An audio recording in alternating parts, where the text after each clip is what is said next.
पहले। उसके बाद में राम को आंखों के भीतर में लेकर के दिल में बैठा लिया और आंख बंद करके ध्यान में दर्शन किया। क्यों ना? प्रत्यक्ष दर्शन में वियोग होगा, परंतु अनुभव दर्शन में वियोग नहीं होगा। भाई आप भगवान को दर्शन किए, इतने से भगवान 24 घंटा आपकी ग्वालपाड़ा में रहेंगे, वो तो अंदर ध्यान हो जाएंगे, परंतु अनुभव ध्यान में कब वियोग नहीं होगा। इसीलिए सीता माता यहाँ दोनों दर्शन समाज को बताया है। अब इसके बाद मिथिला की सखी बोली, राजकुमारी क्या ध्यान कर रही, आंख खोल करके देखो। तो सीता बोली, अरे सखियों, मैं पिता का अधीन हूं, मेरे यहाँ ज्यादा समय ठहरना ठीक नहीं है। ध्यान देना कितना मर्यादा है।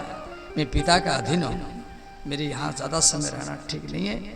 अब देवी सीता सखी को लेकर के चली गई, ज्यादा समय नहीं रहा, और वहां थोड़ी दूर जा करके फिर घूम घूम करके वो पीछे से राम को मोड़ करके देखती थी। देवी सीता चली गई और इधर श्री राम जी लक्ष्मण को बोले, अरे भैया लक्ष्मण, ये जनक नंदिनी सीता मेरे मन को हर लिया है।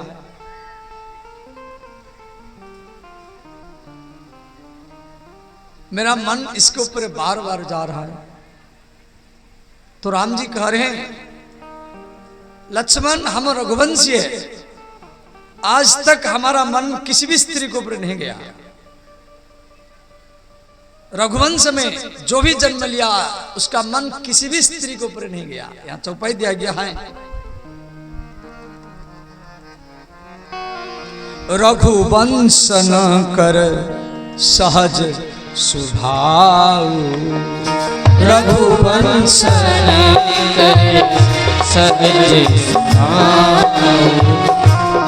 रघुवंश न कर सहज स्वभाव, रघुवंश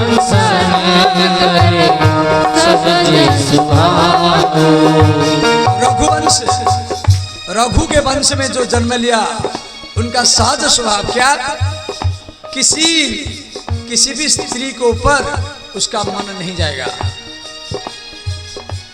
मन को पंथ पगु धरई न काऊ, मन को पंथ पगु धरई न काऊ।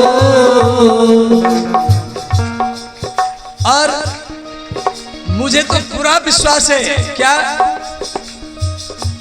मेरा मन, राम जी कह रहे लक्ष्मण, मेरा मन आज तक किसी भी स्त्री को ऊपर नहीं गया। मोही अतिशय प्रतीति मन केरी, मोही अतिशय प्रतीति मन केरी।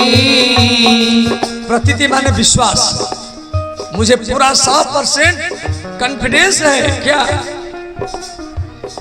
जेहि सपनेहु पर नारी न हेरी, जेहि सपनेहु पर नारी न हेरी।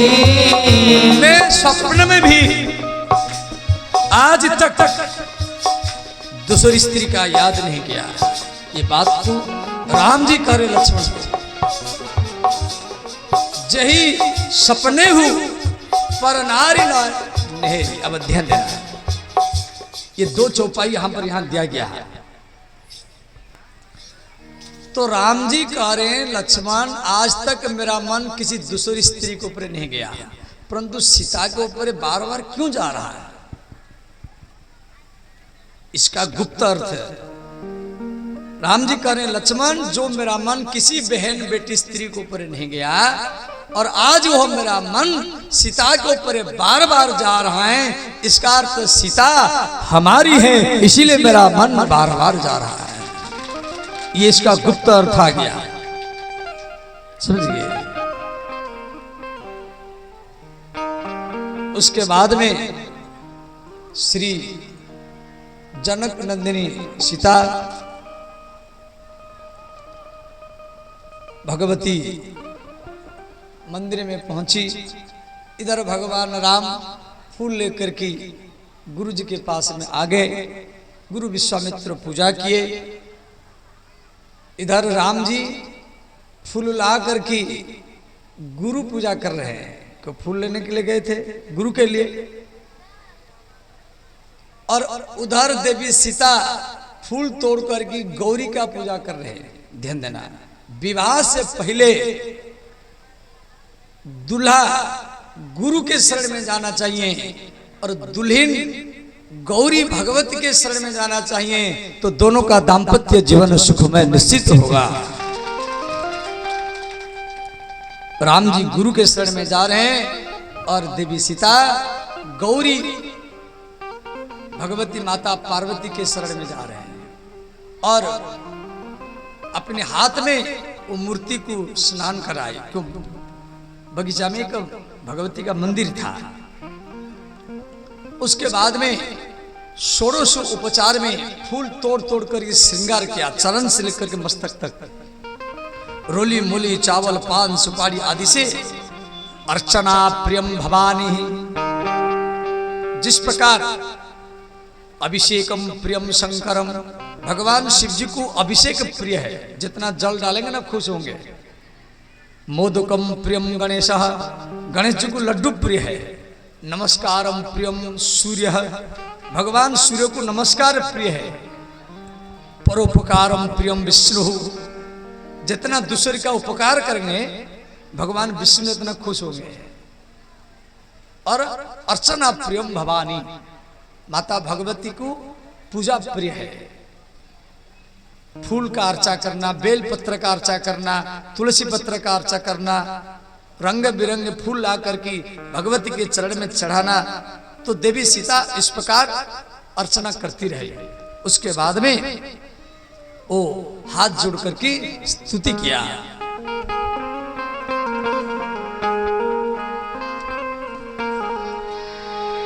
जय जय गिरिवर राज किशोरी, जय जय गिरिवर राज किशोरी, जय जय गिरिवर राज किशोरी, जय जय गिरिवर राज किशोरी। गिरिवर माने हिमालय, राज किशोरी हे हिमालय की बेटी पार्वती। जय महेश मुख चंद्र चकोरी, जय महेश मुख चंद्र चकोरी। महेश माने भगवान शिव, जो शिव जी के मुख को दर्शन करने के लिए हरदम चकोरी के समान देखती रहती हैं। भगवान शिव पार्वती के लिए चकोर हैं और माता पार्वती शिव जी के लिए चकोरी है। जय गजबदन शरानन माता, जय गजबदन शरानन माता। गजबदन, गज माने हाथी, हाथी का बदन माने मुख, हाथी का मुख किसका ना गणेश का। षडानन छह, आनंद माने मुख, छह मुख किसका कार्तिकेय का। तो भगवती माता पार्वती के दो पुत्र है, एक गणेश और एक कार्तिकेय, इसलिए चौपाई में रामचरितमानस का चौपाई है। जय गजबदन शरानन माता, जय गजबदन शरानन माता। जगत जननी दामिनी दूति गाता, जगत जननी दामिनी दूति गाता। मंगल भवनय अमंगल हारी, मंगल भवन मंगल हारी।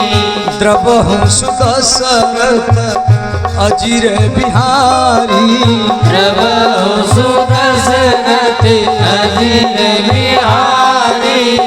सब गाइए, दोनों हाथ उठा करके भाव से गाइए।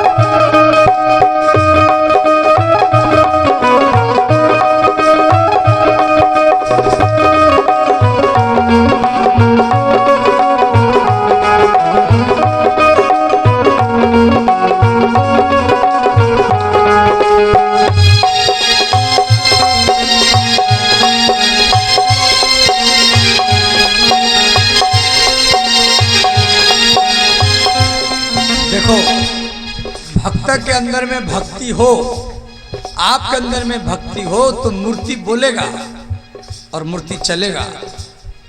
मूर्ति भी दो प्रकार के होते हैं। एक होता है सर्वानुग्रह, एक होता है भक्तानुग्रह। जैसे वृंदावन में बांके बिहारी, ये हरिदास के भक्ति में प्रकट हुए। जैसे अयोध्या का राम मंदिर, तो अयोध्या का जो राम मंदिर है, राम जी जो राम लाला, ये सर्वानुग्रह। उसमें पत्थर मंगाया गया नेपाल से, फिर मूर्ति कारीगर बनाया, फिर उसके बाद में वेद मंत्र से उसको आवाहन किया गया।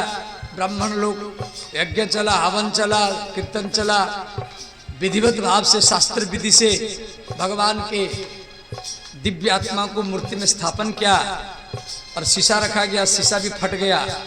जनवरी 22 12:20 का समय था, पौष मास का समय था, और उसी समय में राम जी के प्राण प्रतिष्ठा हुआ। ये सब आप लोग को घर घरे उस समय से वो सब मंदिर में पूजा किए। तो ये जो प्राण प्रतिष्ठा, ये सर्वानुग्रह, समाज की रुपया चंदा चिट्ठा से जो मूर्ति लाया गया उसमें वेद मंत्र से। और दूसरा है बिना प्राण प्रतिष्ठा किए मूर्ति भी बोलेगा। जैसे वृंदावन में हरिदास बांके बिहारी, उसमें कोई प्राण प्रतिष्ठा नहीं किया गया। वो हरिदास के भजन को सुनने के लिए भगवान वहां प्रकट हो गए। ऐसे कई जगह में, एक जगह नहीं कई जगह में से है। श्री राधा वल्लभ जी हित हरिवंश के वहां प्राण प्रतिष्ठा नहीं किया गया, वो सतही जमीन से प्रकट हुए। तो यहां पर देवी सीता स्तुति किया, तो देवी सीता की स्तुति में मूर्ति मुस्कुराने लगी। मूर्ति, पत्थर का मूर्ति मुस्कुराने लगा। तुलसीदास जी लिखे, विनय प्रेम वश भई भवानी, विनय प्रेम वश भई भवानी। मैंने सीता का विनय सुनकर की मूर्ति मुस्कुरा रही। खसी माला, हम किसी मूर्ति से फूल गिरना मंगल माना जाता है। मूर्ति के गला से माला टूट करके देवी सीता के ऊपर गिरा। देवी सीता थोड़ा सा ऊपर की ओर देखा तो मूर्ति मुस्कुराने लगी। खसी माला मूरति मुस्कानी, खसी माला मूरति मुस्कानी। जय जय गिरिवर राज किशोरी, जय जय गिरिवर राज किशोरी। इस प्रकार देवी सीता आशीर्वाद प्राप्त करके महल में आई। और इधर श्री बड़े बड़े राजा महाराजा चक्रवर्ती सम्राट सब रंगभूमि में आए हैं। सबके लिए अलग अलग आसन लगा हुआ है, सिंहासन, भगवान महादेव का धनुष। और जनकपुर के जितना सब ब्राह्मण क्षत्रिय वैश्य शूद्र समाज ऋषि मुनि सब चारों तरफ सबके लिए बैठने का व्यवस्था किया गया है। तो इधर देवी सीता अपनी सखी सहेलियों के साथ उनको ला करके बैठा गया। और उधर विश्वामित्र मुनि राम लक्ष्मण के साथ सबसे ऊंचे सिंहासन में वो रंगमंच में बैठे हैं। तो उसी समय में श्री सतानंद महाराज सबके बीच में महाराज जनक जी के सारा बात को समझा रहे हैं। श्री सतानंद महाराज बोले, हे मिथिला में आए हुए राजा महाराजा चक्रवर्ती सम्राटों, मिथिला की ओर से आप सबका स्वागत अभिनंदन है। ये शिव जी का धनुष है और ये धनुष पहले भगवान महादेव जी के पास था और महादेव ये धनुष को भगवान परशुराम को देते और परशुराम जी धनुष को लेकर के संपूर्ण पृथ्वी को 21 बार जीते थे और श्री भगवान परशुराम वो धनुष को लेकर के श्री शिव जी को लेकर के दिए। बोले महादेव आपकी कृपा से मैं पृथ्वी को 21 बार जीता, अब ये धनुष आपको समर्पण करने के लिए आया हूं। तो भगवान महादेव बोले बेटा परशुराम, मेरा एक भक्त है रावण, रावण भी शिव जी का अनन्य भक्त है और मेरा भक्त राजा जनक भी है। जाओ ये धनुष जिसको इच्छा है आपको जाके दे देना। तो परशुराम जी धनुष को लेकर के कैलाश से लंका है और उस समय रावण लंका में सोने के सिंहासन में बैठा है। तो जितना ऋषि मुनि सब राक्षस लोग सब ऋषि मुनियों को इकट्ठा करके लाए हैं दंड देने के लिए। तो रावण सब ऋषि मुनियों को कह रहा है कि देखो मेरे जेल में शनिदेव है, मेरे रोशई में अग्निदेव रोशई बनाते हैं, पवन देव मेरे लंका में झाड़ू लगाते हैं, यमराज मेरे लंका का जेल का पहरा देता है, सूर्य देव मुझे वेद सुनाते हैं, सारा देवता मेरे लंका में। क्या हम देवता से बड़े नहीं हैं? इसीलिए आप मेरे नाम पर यज्ञ कुंड में आहुति दो।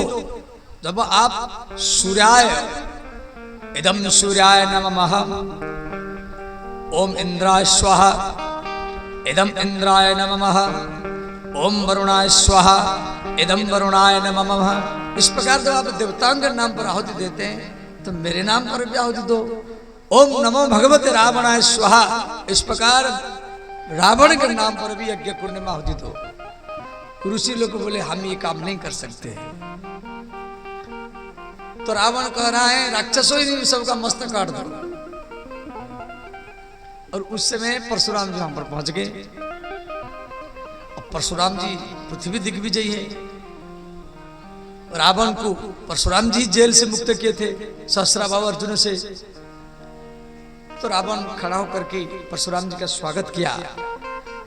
तो परशुराम जी बोले रावण मैं आया था ये धनुष तुझे देने के लिए, परंतु अब तेरा आचरण देख करके अब मेरा इच्छा नहीं हो रहा है।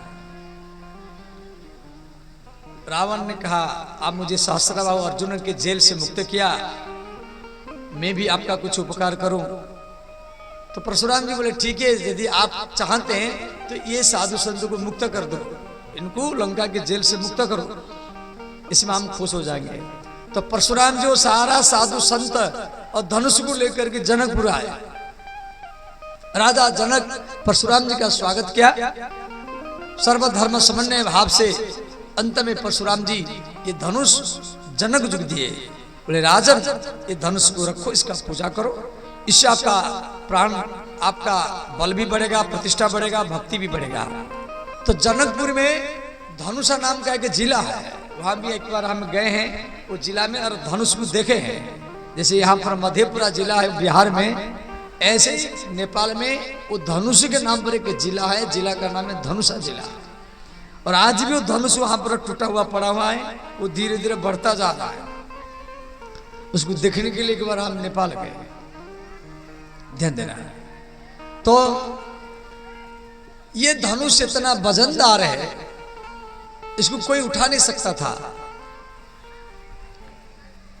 तो राजा जनक वो धनुष को डेली पूजा करते थे।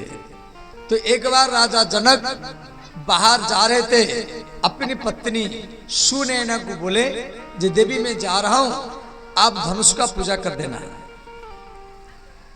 तो सुनैना जो जनक जी की पत्नी है वो अपनी बेटी सीता को बोली जे सीते पिताजी बाहर गए हैं, जाओ धनुष का पूजा करके आओ। देवी सीता छोटी थी, वो धनुष का पूजा करने के लिए गई तो देखा धनुष के नीचे बहुत कचरा दबा हुआ है, कागज है, टुकड़ा है, पत्ता है, वो दबा हुआ है कि वो धनुष को कोई उठा नहीं सकता है।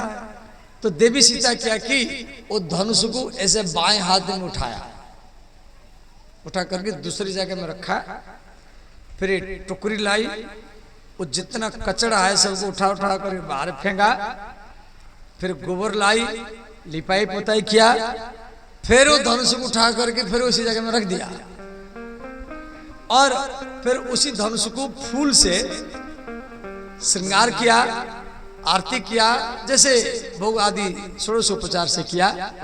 दूसरी दिन जनक महाराज जी आए तो जनक महाराज जी देखे भाई धनुष का नीचे इतना कचरा दबा हुआ था, इसको कौन साफ किया और गोबर में लिपाई पोताई हुआ, रोली मोली में सजा हुआ है, जैसे आप छठ पूजा में घाट सजाते हैं। तो राजा जनक सुने ना को बोले महारानी इसको कौन किया, तो सुने ना बोली महाराज ये बेटी सीता किया।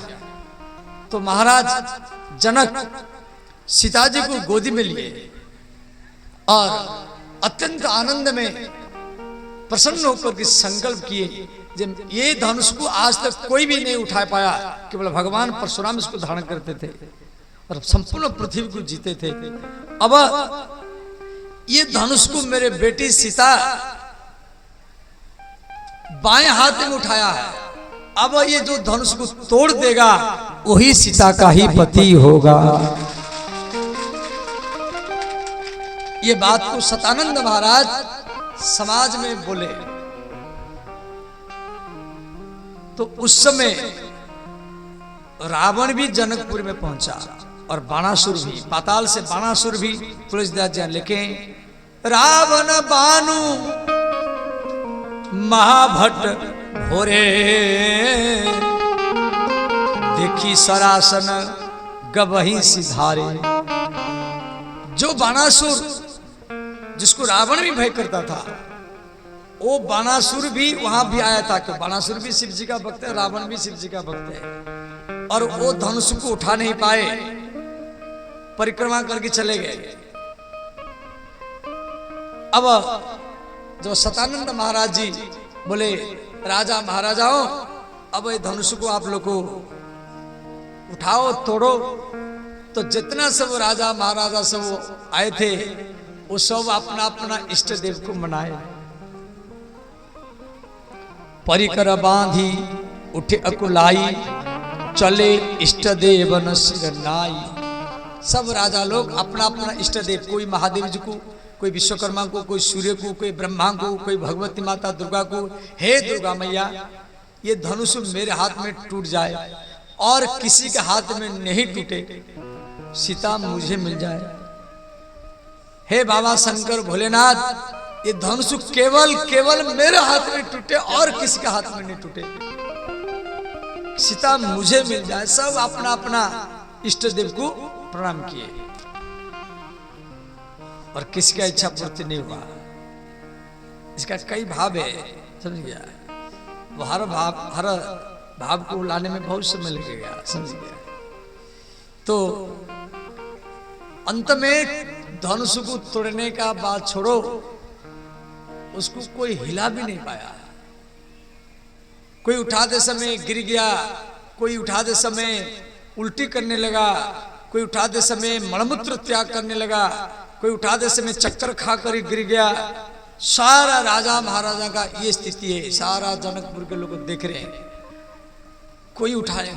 पहले तो धनुष को हिलाना पड़ेगा, फिर उठाएंगे, फिर तोड़ेंगे। अरे पहले हिलाएंगे, फिर उठाएंगे, फिर तो तोड़ेंगे। कोई हिला नहीं पा रहा है। तुलसीदास जी लिखे हैं अब राजा महाराज आपस में सोचे भाई कोई उठा नहीं पा रहा है, ऐसा करो 10-10 राजा एक साथ में लगो। तो 10-10 राजा भी वो धनुष को उठाए तो भी हिला नहीं पाए।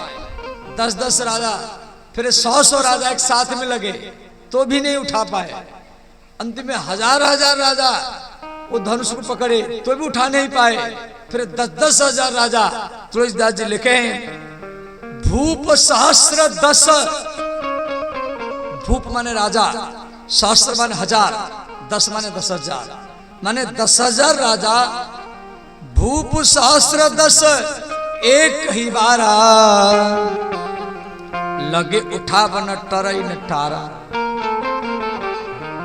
10,000 राजा। अब मैं भी मन में कभी दिमाग लगाता हूँ, भाई 10,000 राजा वो धनुष को उठा रहे हैं, तो इसका अर्थ धनुष तो भी बहुत लंबा होगा। धनुष कम से कम अरार घाट से लेकर के ग्वालपाड़ा से भी ज्यादा होगा, तभी तो 10,000 राजा पकड़ेंगे इसको। या ऐसा सिस्टम क्यों होंगे, आगे 100 राजा होंगे, उनके कमर को और 100 राजा पकड़े होंगे, फिर उनके कमर को और 100 राजा पकड़े होंगे, कोई ना कोई सिस्टम बनाए होंगे, क्यों इसमें 10,000 राजा एक साथ बाद लिख दिया गया। तो जो धनुष कोई तोड़ नहीं पाया, राजा जनक जी उदास हो गए। वो सीता जी को देख करके रोने लगे। राजा जनक ने कहा, तजहु आस निज निज गृह जाहु, लेखा न विधि वैदेही विवाहु। विधाता ने सीता का विवाह नहीं लिखा। राजा महाराजाओं अपना अपना घर जाओ। यदि मुझे मालूम होता ये पृथ्वी वीर विहीन है, ये पृथ्वी हिंजड़ा को जन्म देती है, तो मैं ऐसा प्रतिज्ञा कभी नहीं करता। अब तो मेरे बेटी सीता कुमारी रह जाएगी। सीता को देख करके जनक जी रोने लगे। अब जब राजा जनक ने कहा जे पृथ्वी वीर विहीन है, सब हिंजड़ा है, तो ये बात लक्ष्मण को चुभ गया। लक्ष्मण जी तुरंत राजा जनक जी के पास आ गए, बोले जनक सावधान, जिस सभा में सूर्यवंश का कोई बालक हो, उस प्रकार अनुचित बात कभी बोलना नहीं चाहिए। एक धनुष नहीं, मैं 1000 धनुष तोड़ सकता हूं। यदि मेरे भैया मुझे आदेश दे दे तो खेल खेल में धनुष को मैं तोड़ दूंगा। इस प्रकार जब लक्ष्मण जी बोले तो राम जी लक्ष्मण को लाल लाल आंख में दिखने लगे। क्यों? वो धनुष को लक्ष्मण जी भी तोड़ सकते हैं। भाई लक्ष्मण जी संकर्षण का अवतार है, वो धनुष को लक्ष्मण भी तोड़ सकते हैं। तो राम जी लक्ष्मण को लाल लाल आंख करके देखे, बोले लक्ष्मण सावधान, धनुष तुझे नहीं तोड़ना है, धनुष मैं तोड़ूंगा। यहां जाओ और यहां बढ़ जाओ। तो राम जी वो संकेत किए तो लक्ष्मण जी आकर के बैठ गए। इधर विश्वामित्र मुनि राम जी को देखे, बोले राम, राजा जनक बड़ा दुखी है, सारा मिथिला के लोग रो रहे हैं। राजा जनक सीता को देख करके बार बार रो रहे हैं। हे राम, उठहूं राम भंजऊं भव चापा, उठहूं राम भंजऊं भव चापा, उठहूं राम भंजऊं भव चापा, उठहूं राम भंजऊं